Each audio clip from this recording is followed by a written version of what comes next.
un autre regard, votre podcast qui explore tout ce qui se trouve entre l'un peu insolite, le franchement étrange et le vraiment bizarre.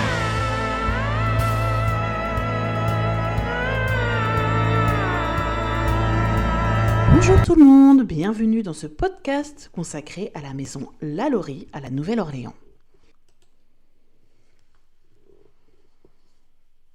Alors, c'est un bâtiment historique de nos jours qui est situé au 1140 Royal Street dans le quartier français de la Nouvelle-Orléans en Louisiane. Elle était construite au début du 19e. Cette maison a une histoire très sombre et troublante qui a captivé l'imagination des gens depuis des décennies. En plus de ces histoires horribles, de sévices perpétrés par la maîtresse de maison Delphine Lalaurie, de nombreuses histoires de fantômes entourent la maison Lalaurie, affirmant que les âmes tourmentées des esclaves morts y errent encore. Malgré sa sinistre réputation, la maison est devenue une attraction touristique populaire. Elle attire les visiteurs curieux de découvrir son histoire troublante et peut-être même d'apercevoir un fantôme ou deux. Alors, nous allons commencer par parler d'abord de l'historique de cette maison. Alors, avant l'époque de Lalaurie, la maison, du coup, était connue sous le nom de Maison Blanque. Alors, du nom de son précédent propriétaire, le médecin Jean-Louis d'Anquin de la Roquette-Blanque, qui l'a fait construire en 1825. Alors, cependant, il n'y a pas de rapport spécifique sur des phénomènes paranormaux associés à cette période dans l'histoire de la maison, ni de décès tragiques. Alors Delphine Lalaurie, elle est née Delphine McCarthy, c'est une femme de la haute société de la Nouvelle-Orléans au XIXe siècle. Elle est née le 19 mars 1787 à la Nouvelle-Orléans, dans une famille très influente de la région. En 1800, elle épouse son premier mari, Don Ramón de López y Agulo. Alors c'est un officier espagnol, sans doute vu son nom, avec qui en fait elle a eu plusieurs enfants. Après la mort de son premier mari, Delphine se remarie avec un médecin français, Léonard Louis Nicolas Lalaurie, en 1825. C'est avec lui qu'elle deviendra célèbre, mais pour des sombres raisons. Alors, en tant que maîtresse de maison, Delphine était connue pour son charme et sa beauté, mais également par sa cruauté envers ses esclaves. Alors, comme on disait tout à l'heure, elle était issue d'une famille très influente de la Nouvelle-Orléans. Elle jouissait d'une position sociale très élevée. Connue pour sa beauté et son statut, elle organisait de grandes réceptions dans la maison de la rue Royale, où l'élite de la société se rassemblait régulièrement. Cependant, bien sûr, derrière cette façade de raffinement, Delphine se livrait à des actes de cruauté inimaginables envers les esclaves qu'elle possédait. Alors, les premières rumeurs qu'on a de ces histoires concernaient effectivement une cruauté. Donc des voisins en fait avaient remarqué du comportement étrange et des mauvais traitements. Une histoire raconte qu'une jeune esclave aurait sauté du toit de la maison pour échapper aux coups de fouet de Delphine. Cet incident aurait poussé les autorités à enquêter, mais aucune action n'a été entreprise pour stopper la violence, certainement du fait de son statut social proéminent et du fait qu'il s'agissait d'une esclave.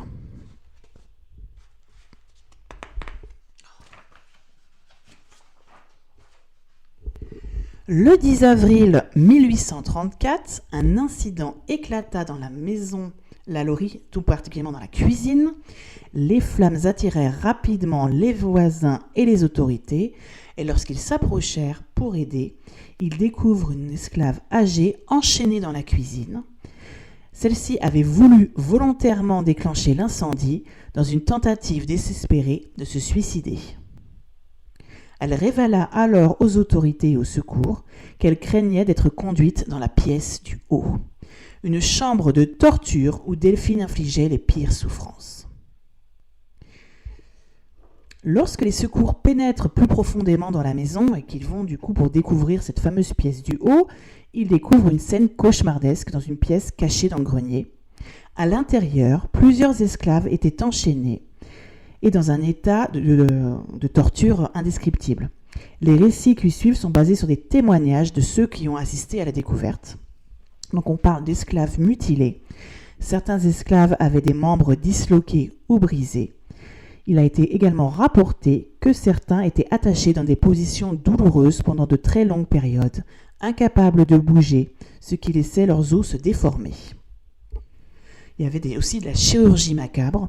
Donc, certains témoins ont rapporté que Delphine avait pratiqué des expériences sur les esclaves.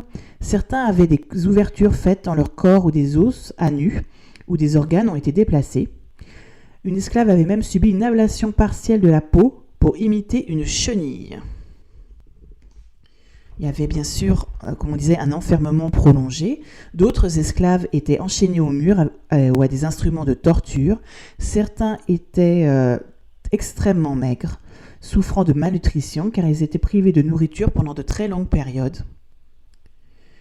Il y a aussi des récits horribles d'esclaves avec la bouche cousue, pour ainsi les empêcher de parler et surtout de crier. Et certaines personnes ont même affirmé que les esclaves avaient des visages ou des parties du corps volontairement déformés, voire même brûlés, ou abîmés par d'autres formes de torture. Donc évidemment, les victimes étaient dans un état physique et mental terrible. Certains proches de la mort à cause des blessures infligées par Delphine et ses assistants. Ces esclaves étaient réduits finalement à l'état de cobayes, souffrant non seulement des sévices physiques, mais aussi d'un isolement prolongé et de privation sensorielle. Ils étaient dans le noir, dans une pièce complètement à l'écart. Une fois que les atrocités ont été découvertes, une vague de colère s'est répandue dans toute la Nouvelle-Orléans. Une foule en colère s'est rassemblée devant la maison Lalaurie et voulait carrément lyncher Delphine, mais réussit à s'échapper avec toute sa famille, alors probablement avec l'aide d'amis influents bien sûr. La maison fut ensuite saccagée et partiellement détruite par la foule en colère. Les meubles et autres objets furent jetés dans la rue et brûlés. Delphine et son mari réussirent du coup à fuir la Nouvelle-Orléans cette nuit-là, alors vraisemblablement en direction de Mobile, en Alabama, puis vers Paris. Alors elle n'a jamais été jugée pour ses crimes. Certains récits prétendent même qu'elle est décédée en France dans les années 1840, mais il n'y a pas vraiment de confirmation officielle à ce sujet. Son corps aurait pu être rapatrié à la Nouvelle-Orléans, mais cela reste totalement incertain. Ce qu'on peut dire sur cet héritage de la terreur, c'est que la maison Lalaurie est devenue un lieu symbolique de terreur et de maltraitance. Après les événements de 1834, elle reste inoccupée pendant une très longue période et a vraiment acquis une réputation de maison hantée. De nombreuses légendes racontent que les âmes des esclaves torturés y errent toujours, et les phénomènes paranormaux rapportés semblent perpétuer la mémoire malheureusement de ces horreurs. Après leur fuite, peu d'informations fiables du coup, comme je disais tout à l'heure, sur le devenir de Delphine Lalaurie. On parle effectivement d'un exil en France. Quoi qu'il en soit, de toute façon, Delphine Lalaurie reste une figure sinistre de l'histoire de la Nouvelle-Orléans. Elle est connue pour ses cruautés envers ses esclaves et son implication dans les scandales les plus sombres de la ville. Moi, la question que je me pose, c'est est-ce que son mari était dans le coup ? Il était quand même en plus médecin. Alors, il est difficile effectivement de déterminer avec certitude dans quelle mesure le mari de Delphine, le docteur Louis Lalaurie, avait pris part aux tortures infligées aux esclaves de la maison. Puisqu'ils n'ont jamais été jugés, je rappelle. Certaines sources historiques suggèrent qu'ils auraient été complices des actions de sa femme, tandis que d'autres le décrivent comme étant relativement détaché de ces atrocités, sans doute le côté médecin. En tout cas, ce qui est clair, c'est que Delphine Lalaurie était la maîtresse de maison et la principale responsable des mauvais traitements infligés. Son comportement cruel était bien connu dans la société de la Nouvelle-Orléans de l'époque. Et il est bien possible que le docteur Lalaurie ait été au courant quand même des abus perpétrés par sa femme, voire qu'il ait soutenu ou choisi d'ignorer.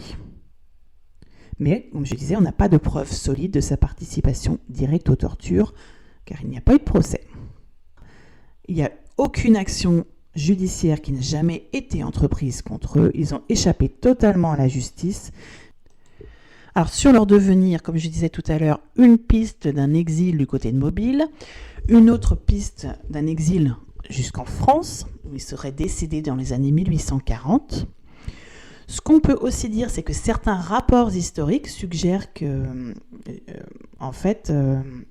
ils seraient restés aux États-Unis et auraient voyagé. Ils auraient du coup changé de nom et se seraient installés dans une autre région carrément, vivant une vie discrète pour échapper à leur sinistre réputation. En tout cas, tout est possible dans ces cas-là. Alors malheureusement, les archives disponibles ne fournissent pas de réponse définitive sur le destin du couple. Ils restent enveloppés de mystères. Leur histoire en fait alimente toujours l'imagination et la fascination des gens autour de l'histoire de cette sombre baraque. Après les Lalaurie, plusieurs propriétaires ont acquis la maison après leur fuite. Certains ont rapporté des événements étranges, voire des périodes de malchance, un genre de malédiction. Et voici un petit aperçu des propriétaires notables et de ce qui s'est passé. Alors, après l'incendie de 1834, qu'on rappelle déclenché par la foule en colère, la maison reste vide pendant de nombreuses années, évidemment. Donc, lorsque les propriétaires successifs ont tenté de rénover cette maison et de la réhabiliter, c'est se trouve quand même dans le quartier français, dans la plus grande rue de la Nouvelle-Orléans, ils ont rapporté quelques phénomènes inexpliqués. Donc, on a des apparitions fantomatiques. Des silhouettes ont été aperçues se déplaçant dans la maison, notamment celles d'esclaves enchaînés ou maltraités. Ces apparitions effrayaient les nombreux propriétaires et leurs invités. On faisait aussi état de sons étranges, des bruits de la chaîne, des cris et des gémissements étaient fréquemment entendus, même lorsque la maison était vide. Il y a aussi des mauvais rêves. Donc des propriétaires et des locataires ont rapporté des cauchemars répétitifs dans lesquels ils étaient poursuivis et torturés. Certains ont affirmé avoir ressenti des présences oppressantes et des sensations d'être touchés ou regardés dans leur sommeil. À la fin du XIXe siècle, la maison Lalaurie est transformée en pension de famille. Donc ce fut une période, on va dire, particulièrement troublée. Donc les locataires là se plaignent fréquemment de bruits étranges et de l'impression d'être surveillés. Des enfants notamment affirmaient avoir vu des fantômes dans leur chambre, parfois des personnes enchaînées et des figures menaçantes. Et un locataire a même rapporté avoir été violemment attaqué sans raison apparente par une force invisible. Il aurait été poussé dans les escaliers, une expérience qui a également été rapportée par d'autres occupants plus tard. Dans les années 1890, il y avait un homme qui a acheté la maison pour la transformer en immeuble de location. Lui, il a subi en fait plusieurs coups du sort. Donc, son affaire a fait faillite en très peu de temps. Il a également signalé des phénomènes paranormaux, notamment des bruits de chaînes et des apparitions fantomatiques. Frustré, il aurait dit que la maison était maudite avant d'essayer de la revendre rapidement. Et bien sûr, il l'a revendue à perte. Au début du XXe siècle, la maison Lalaurie est transformée en école pour filles afro-américaines. Donc elle a été brièvement utilisée. Pendant cette période, il y a plusieurs faits troublants qui ont été rapportés. Des jeunes filles auraient raconté à leur enseignante qu'elles étaient frappées ou giflées par une femme blanche fantomatique. Elles se plaignaient de coups et de blessures, mais il n'y avait jamais personne à proximité. Le retour de Delphine peut-être. En tout cas, l'école, elle fut fermée après une très courte période en raison d'incidents étranges qui renforçaient la réputation hantée du lieu. Quand on regarde les propriétaires plus modernes, en fait, il y a une longue liste d'échecs financiers qui sont liés à cette maison. Donc au XXe siècle, plusieurs personnes ont acheté la maison dans l'espoir de la réhabiliter et d'en faire un investissement lucratif. Mais beaucoup de ces propriétaires ont rencontré des problèmes financiers très rapidement. Donc il y a un investisseur qui avait acheté la maison pour en faire un immeuble résidentiel, a déclaré qu'il avait perdu tout son argent dans le projet, bien qu'il avait eu beaucoup de succès avec beaucoup d'autres entreprises. Il affirmait donc que la maison était la source de la malchance. Il y a un autre propriétaire dans les années 1920 qui lui a affirmé que la maison était tout simplement maudite et l'aurait revendue quelques semaines seulement après l'avoir achetée. Et son plus célèbre propriétaire qui a acquis la maison en 2007, c'est Nicolas Cage, l'acteur américain. Donc lui, il l'achète en 2007, probablement attiré par son histoire et son architecture, car il est très féru d'architecture, de maisons victoriennes, de gothique. Le problème, c'est que peu de temps après son acquisition, Cage a commencé à faire face à des graves problèmes financiers. Donc en 2009, la maison est carrément saisie par la banque en raison de dettes fiscales très importantes. Et certains, du coup, ont vu cet échec comme une continuation de la malédiction de la maison. Alors bien qu'il n'ait pas publiquement rapporté de phénomènes paranormaux, les spéculations entourant ses revers financiers ont renforcé l'idée que cette maison pourrait bien, effectivement, au moins porter malheur.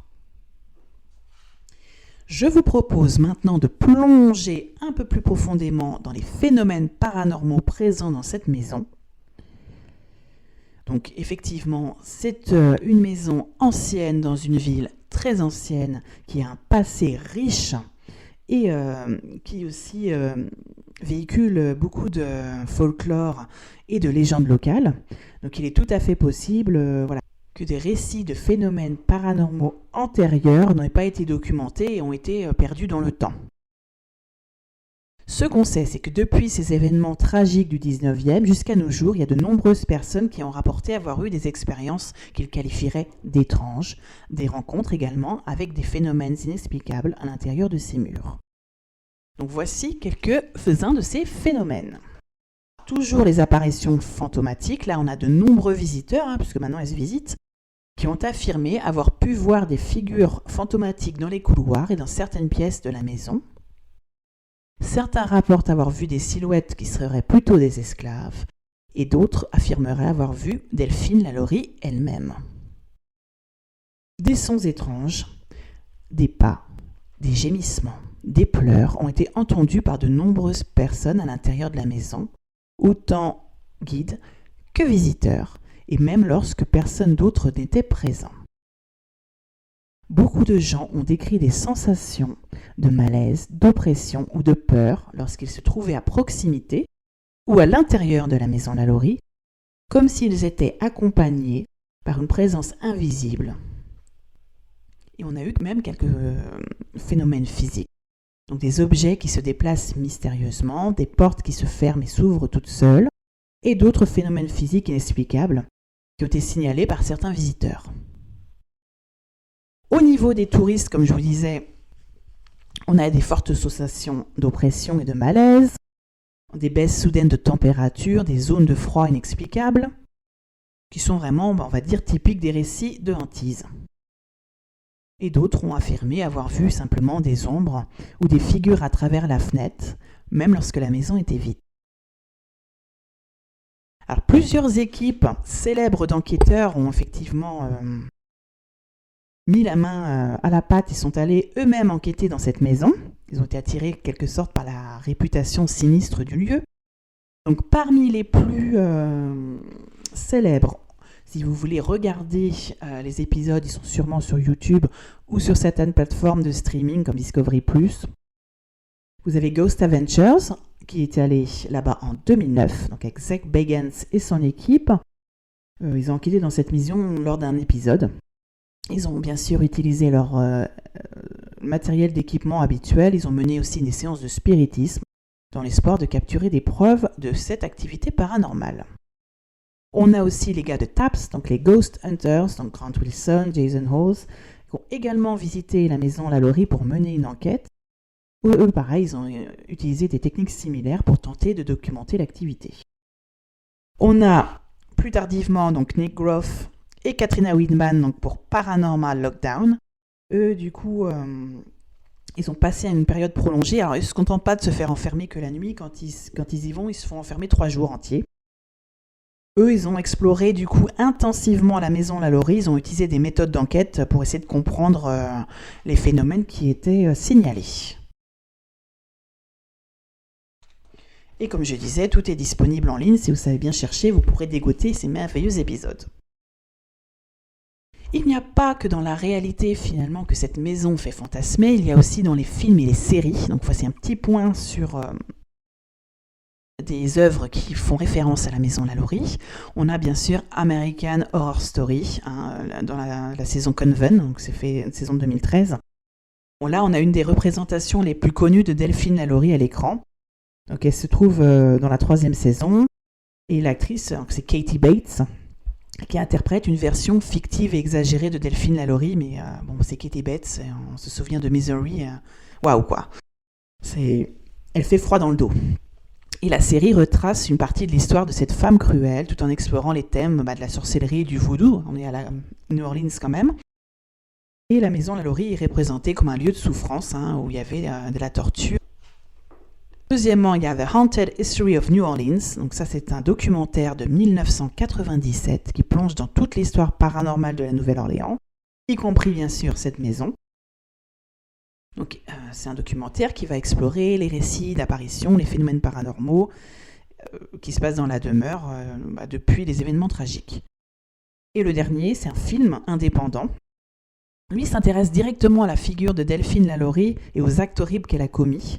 Donc il s'agit d'une reconstitution quelque peu dramatique de sa vie et des tortures qu'elle a infligées qui a accompagné la dimension hantée qui entoure la maison. Donc c'était tourné en 2009, ça s'appelle Madame Lalaurie, Mistress of the Haunted House. La maison Lalaurie est surtout connue pour son passé sombre et troublant. Je crois que vous avez pu largement vous en rendre compte. Ainsi maintenant que pour les récits de phénomènes paranormaux qui y sont rapportés.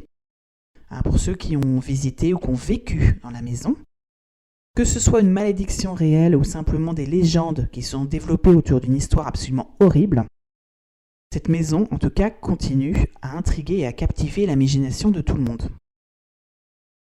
La réputation de la maison Lalaurie en tant que porteuse de malheur découle principalement de son histoire sombre et troublante et des différentes débâcles financières qui y sont liées. Les atrocités, bien sûr, commises par la famille Lalaurie contre ses esclaves qui ont été révélées par l'incendie en 1834, ont carrément choqué la communauté de la Nouvelle-Orléans et ont laissé une genre de tache, on va dire, indélébile sur le bâtiment. Quoi qu'on fasse, ça restera la maison de torture. En tout cas, pour conclure cet épisode en espérant vous avoir fait découvrir cette bâtisse légendaire, ce qu'on peut dire, c'est que de toute façon, Delphine Lalaurie est restée une figure infâme de l'histoire américaine. Elle représente la brutalité de l'esclavage, l'impunité de la haute société de l'époque. Donc autant dire que c'est deux thèmes qui font recette. Son histoire qui est entachée de cruauté et de souffrance humaine, elle continue de hanter carrément les rues de la Nouvelle-Orléans à travers ses histoires de maisons hantées. Acquis finalement cette maison une réputation non seulement de lieu hanté pour les âmes tourmentées des esclaves, mais aussi de maisons maudites où les propriétaires semblent subir la malchance, comme si finalement personne ne devrait jamais y habiter. Et les phénomènes paranormaux tels que les apparitions, les sons étranges, les attaques physiques et cette aura d'oppression ont souvent été rapportés, donc qui lui donnent une petite saveur particulière. Voilà, alors j'espère que cette histoire sur la maison Lalaurie vous a plu, j'espère que vous avez appris des choses, que vous vous interrogez.